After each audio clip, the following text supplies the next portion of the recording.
के कारागार में हैं। अब हम घर जाएंगे तो कोई हमें स्वीकार करेगा? नहीं करेगा।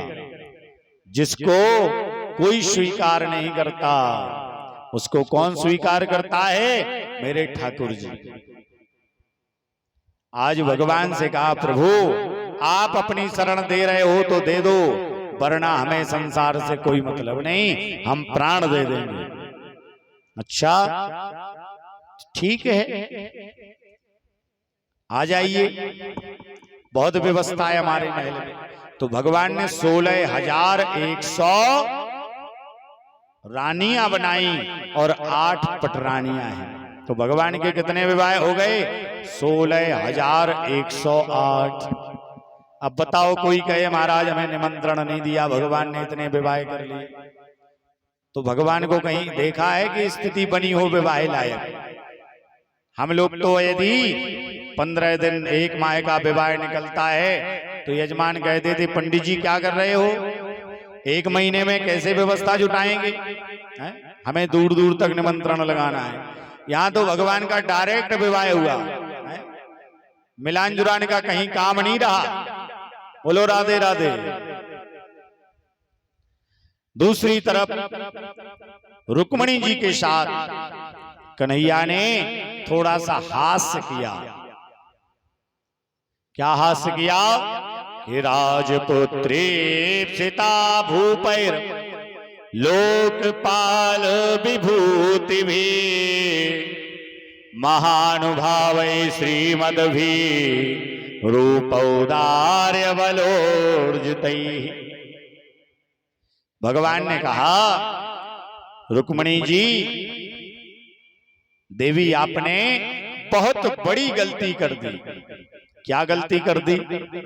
अरे आप तो राजपुत्री थी, आप राजपुत्री थी और शिषपाल बरात भी लेकर के आ गया था, फिर भी आपने मुझ जैसे व्यक्ति को वरण किया, जिसे कौन बचते हैं? जो फक्कड़ बाबा होते हैं ना, वो बचते हैं। और मेरे पास रखा ही क्या है? अभी भी आपके पास मौका है, जाओ शिषपाल के साथ विवाह कर लो। रुक्मणी जी ने कहा, ये बहुत अच्छी बात कह रहे हैं। फिर कहा, संसार में मेरे पास हमारा बैकग्राउंड भी अच्छा नहीं है, सब जानते हैं कि मैंने क्या क्या किया। मेरे शत्रु भी बहुत हैं, मित्र कम हैं।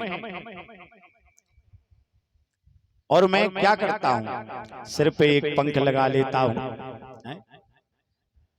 गले में बैजंती माला है, कमर में केवल बांसुरी है बांस की। मेरे पास कुछ है भी तो नहीं, और मैं संसार में व्यस्त रहता हूं, तुम्हारी तरफ ध्यान भी तो नहीं देता हूं। आप चाहो तो अभी भी शिषपाल के साथ विवाह कर लो। रुक्मणी जी सुनती रही और बेहोश हो गई। अब तो भगवान ने अपने 4 हाथ बनाए, 2 हाथों से रुक्मणी जी को गोद में लिया और 2 हाथों से पंखा किया। जब रुक्मणी जी होश में आई, बोले, प्रभु आज तो कहा, लेकिन आज के बाद ऐसा मत कहना है? जब हम वृद्ध हो गए तब कह रहे हो शिषपाल के साथ विवाह कर लो, और आपको जो भजते हैं ना, उनका मुकाबला कोई नहीं कर सकता। आप जो मोर पंख लगाते हो ना, उसकी सुंदरता सोने चांदी हीरे मोती से नहीं हो सकती।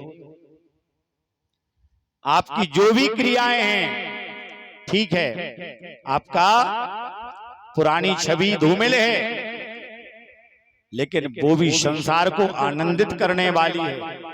आप कहते हो कि मेरी तरफ ध्यान नहीं देते, वो मुझे मंजूर है, क्योंकि आप संसार का कल्याण करते हैं।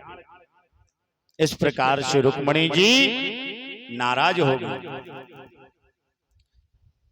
एक और भगवान का शत्रु है, कौन है? पौंड्रक।